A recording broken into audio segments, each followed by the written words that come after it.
Chapter 6. Twin Pearls Entering Zhong. Lifting up the curtain, Qian peeked outside of the carriage, her beautiful big eyes glowing with curiosity and excitement. While her native Xianxia city had a scholarly air about it, with the buildings made to resemble the styles of libraries, universities, and museums. Here in Zhong city, there was a distinct martial style to the architecture, with every structure looking like a little fortress. The martial theme continued into the commodities being sold, with the majority of the buildings being dominated by armories or shops selling supplies for adventuring. Her observation of the city, however, was interrupted by the sudden appearance of a horse that rode up beside the carriage window. Blocking her view, annoyance replaced excitement, and she looked up, determined to give the rider a piece of her mind, but stopped dead at seeing the familiar face of her father staring down at her. "A lady should remain concealed while traveling," said Feng, family name Zhong, as he scowled down at his daughter. Qian flinched at her father's tone, which left no doubt to its intention as a reprimand, but her smile returned as a voice from within the carriage spoke out. "But accommodations can always be made for the curiosity of the young." A cloud passed over Feng's features, darkening his already unhappy expression. Yet he did not challenge the words, but instead let out a frustrated grunt before hastening his horse forward and away from the carriage. Qian waited for her father to ride out of sight before letting a smug smile spread across her face.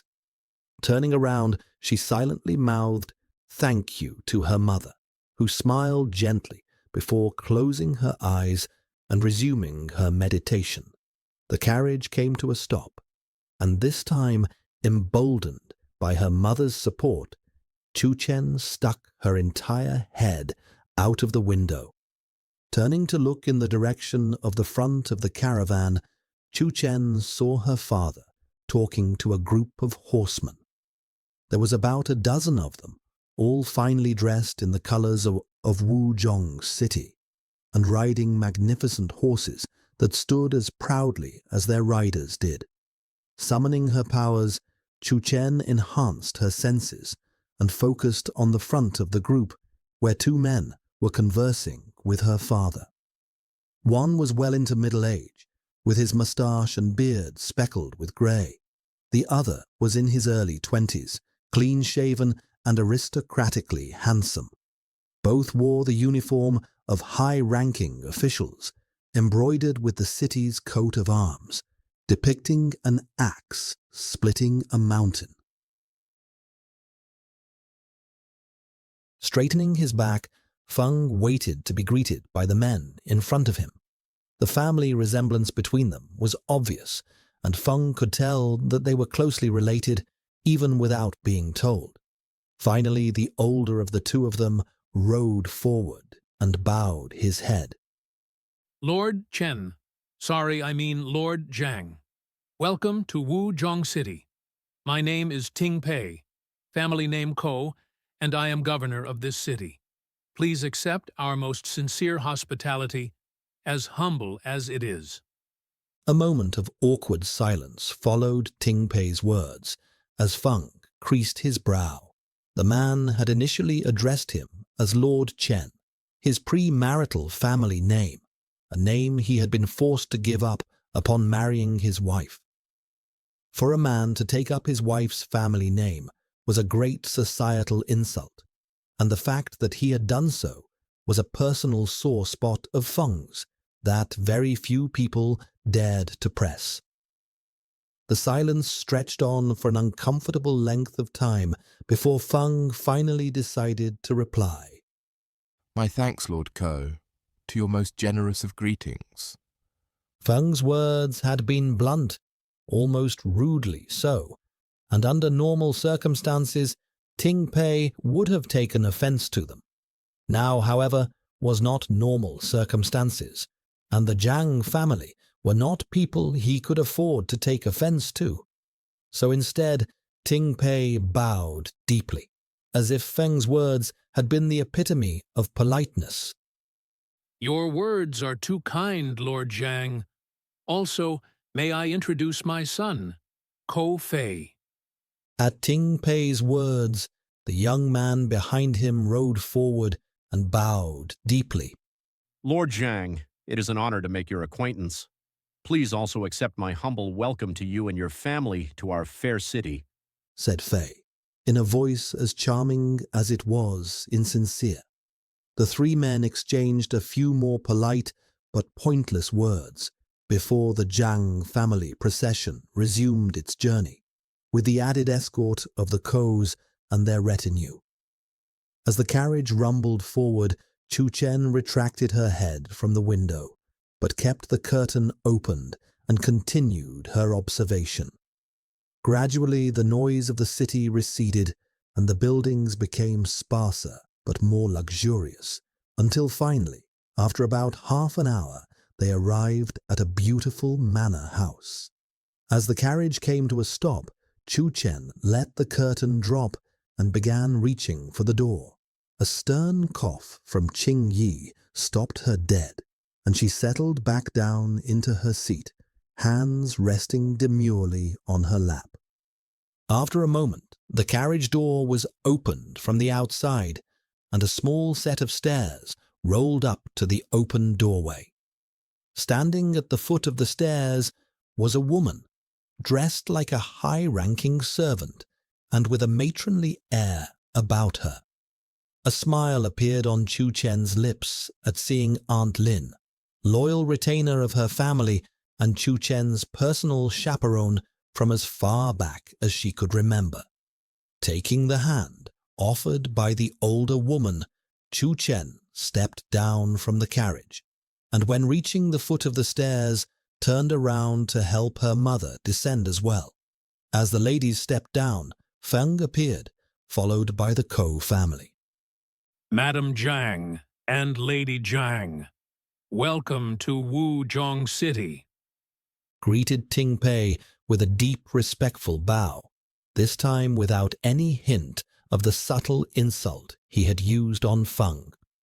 We thank you for your kind words, Lord Ko, and for your most generous hospitality, replied Qing Yi, with a slight inclination of her head. I am but your humble servant, madam. Please do not hesitate in informing me of anything you desire while staying in our city. A sly smile crossed Qing Yi's lips at Ting Pei's words, and she flashed a look at her daughter before replying. In that case, may I trouble Lord Ko to find a guide for my daughter, who is most eager to see more of your delightful city. The look of horror on Feng's face at hearing his wife's request nearly made Qing Yi burst out laughing. Although she loved her husband truly and deeply, she could never resist teasing his compulsive, almost obsessive sense of propriety.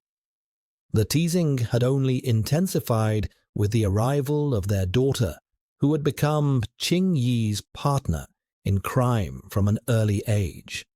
Even now, the young woman was grinning from ear to ear, having caught on to her mother's intentions and eager to participate in the fun. Ting Pei opened his mouth to reply, but his son beat him to it. Madam Zhang, it would be my honor, nay privilege, to put myself at Lady Zhang's disposal. This time Fei said the words with genuine sincerity, and with more than a little eagerness. Qing Yi turned to her daughter, who nodded her consent.